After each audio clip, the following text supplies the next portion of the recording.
Hello everyone, welcome to my YouTube channel nursing officer Shalini this side. तो आज हम बात करने वाले हैं एक बहुत ही इम्पॉर्टेंट टॉपिक जो कि हमारे 12th पास आउट के मतलब दिमाग में उठता है कि हम क्या करें। जीएनएम जिन्हें नर्सिंग करनी है उनके दिमाग में कहीं ना कहीं ज़रूर आता है। फर्स्ट है हमारा कि हमें 12th पास आउट करने के बाद, है ना, तो आज हम इसी के बारे में बात करने चाहेंगे। तो अगर मेरे हिसाब से आप ये आपके लिए जीएनएम बेस्ट होगा या फिर BSc nursing, it all depends upon you. But in दोनों ही कोर्सेज़ के क्या बेनिफिट्स हैं या आपको क्या डिफरेंस मिलने वाला है इनमें, मैं वो आपको बताऊंगी। उसमें अगर आप फर्स्ट है जीएनएम हमारा जनरल नर्सिंग एंड मिडवाइफरी, और बीएससी नर्सिंग है हमारा bachelors of science in nursing. तो ये जो हमारा जीएनएम है वो एक डिप्लोमा कोर्स है, और ये हमारा बीएससी नर्सिंग जो है एक बीएससी नर्सिंग जो है हमारा वो एक अंडर ग्रेजुएट कोर्स है। तो ये जो हमारा जीएनएम की ड्यूरेशन होती है वो हमारी 3.5 ईयर्स की होती है। 3 ईयर्स का हमारा इसमें क्लासेस एकेडमिक होता है, और हाफ ईयर की हमारी इंटर्नशिप होती है। बीएससी नर्सिंग में वहीं पे 4 ईयर्स का हमारा कोर्स होता है, और इसमें 3.5 ईयर्स एकेडमिक का और हाफ ईयर जो है हमारा इंटर्नशिप होती है।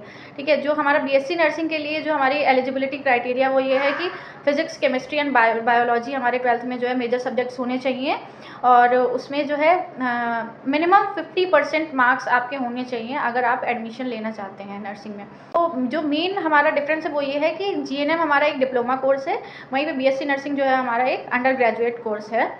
जो सबसे ज़्यादा इम्पॉर्टेंट चीज़ है जो कि पूछते हैं स्टूडेंट्स के दिमाग में आती है वो ये कि जीएनएम और बीएससी नर्सिंग में डिफरेंस क्या है। डिफरेंस ये है कि अगर आप बीएससी नर्सिंग करते हैं देन बीएससी नर्सिंग करने के बाद ही आप एलिजिबल हैं किसी भी रिक्रूटमेंट एग्ज़ाम के फॉर्म को फिल करने के लिए, जस्ट आफ्टर योर रजिस्ट्रेशन। मतलब आपने बीएससी नर्सिंग कंप्लीट किया, आपने फाइनल ईयर का एग्ज़ाम दिया, आपने आपका रजिस्ट्रेशन नंबर होता है, वो रजिस्ट्रेशन नंबर आने के जस्ट बाद ही आप किसी भी रिक्रूटमेंट एग्ज़ाम को देने के लिए एलिजिबल होते हैं, आप उसके फॉर्म को फिल कर सकते हैं।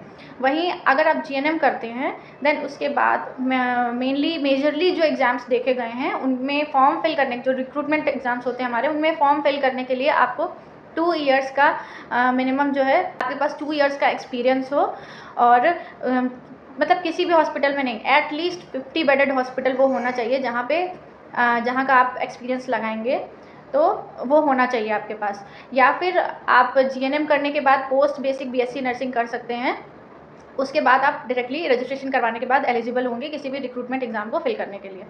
वहीं आप बेसिक सी बात है, अगर आपने बीएससी नर्सिंग किया देन डायरेक्टली आप किसी भी रिक्रूटमेंट एग्ज़ाम को के फॉर्म को फिल कर सकते हैं। देन उसको अगर आपने क्रैक कर लिया देन आप नर्सिंग ऑफिसर की पोस्ट पर जो है पोस्टिंग होगी आपकी, तो आपकी सैलरी जो है वही 75 टू 90 तक 90K तक पहुँचेगी।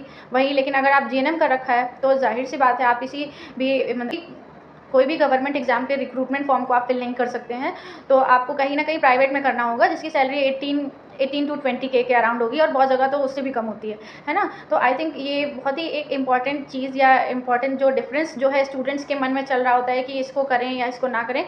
तो दोनों ही कोर्स की डिटेल्स मैंने आपको बता दी है। फर्दर आपको अगर इसमें कोई भी कन्फ्यूजन है या आप कोई क्वेश्चन पूछना चाहते हैं तो आप मुझे कमेंट सेक्शन में बोलिए, मैं ज़रूर रिप्लाई करूँगी। अगर वीडियो थोड़ा सा भी इन्फॉर्मेटिव लगा हो then please like, share and subscribe to my channel. And अगर आपको और भी किसी टॉपिक में या किसी पर्टिकुलर चीज़ में आपको कन्फ्यूजन आ रही है, कोई क्वेश्चन नर्सिंग से रिलेटेड आपके दिमाग में उठ रहा है, तो आप बिल्कुल पूछिए। तो that's it for today's video. Thank you so much.